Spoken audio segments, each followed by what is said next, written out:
Hey guys, today we are going to learn about how to put air in your tires. I have this handy dandy pump that I originally bought at Walmart for pumping up soccer balls at school.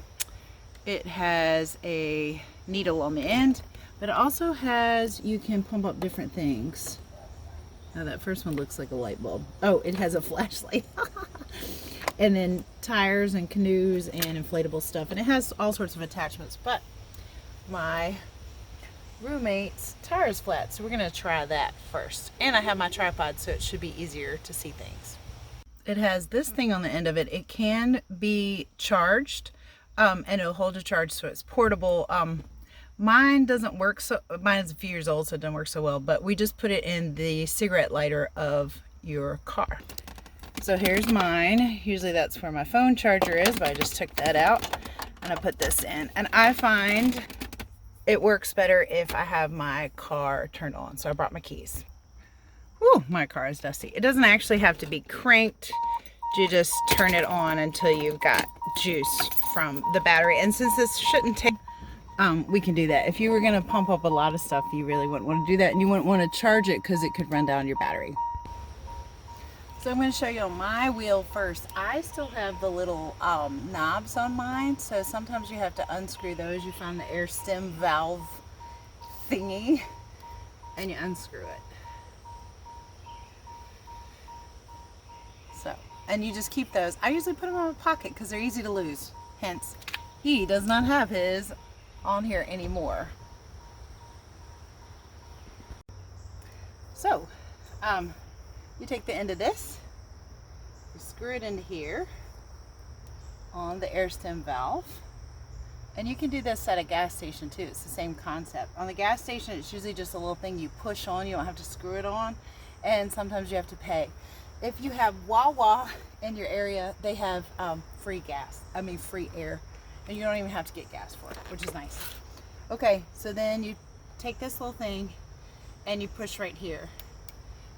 And it didn't come on, so I may have to crank the car, which is going to make it noisier, so hold up and listen.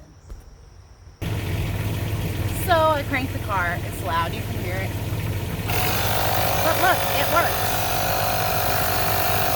I'm going to turn it off for just a minute to tell you a couple extra things. This says the target is 30, so this one and the ones at the gas station will actually tell you what your target is. Usually it's between 30 and 35. I think I put like 32 in my tires, but it'll stop it, I think, before it's overfilled. But in this case, I have to manually stop it.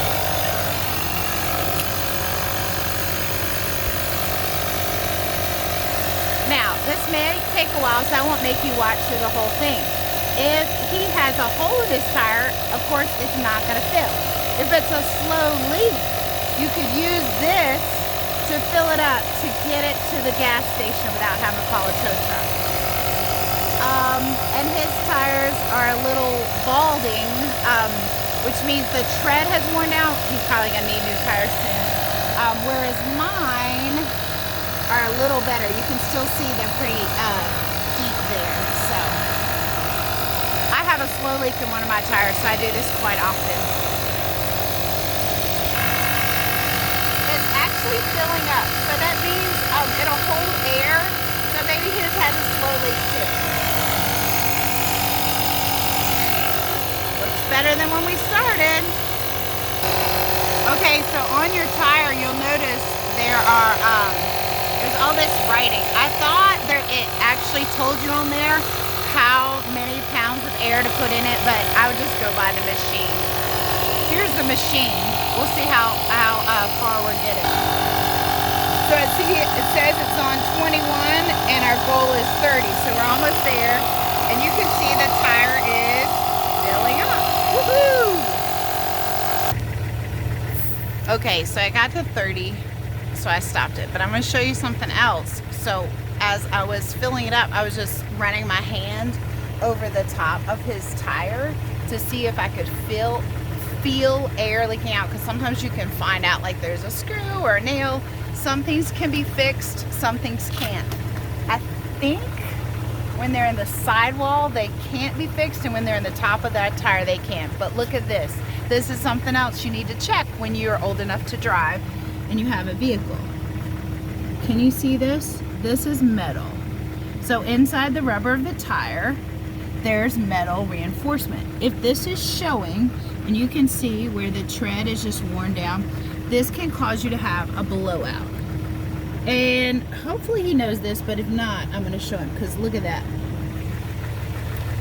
That means you need a new tire. That could be pretty dangerous too, so you want to get it fixed right away. Once that metal is showing, get a new tire. Find the money. Because if you have a blowout on the highway, it could cause an accident for you and other people. And nobody wants that. Alright, thank you for learning with Miss Roseberry. I hope that you now know how to put air in your tires. If you have any questions, put them in the comments, email me. Good luck!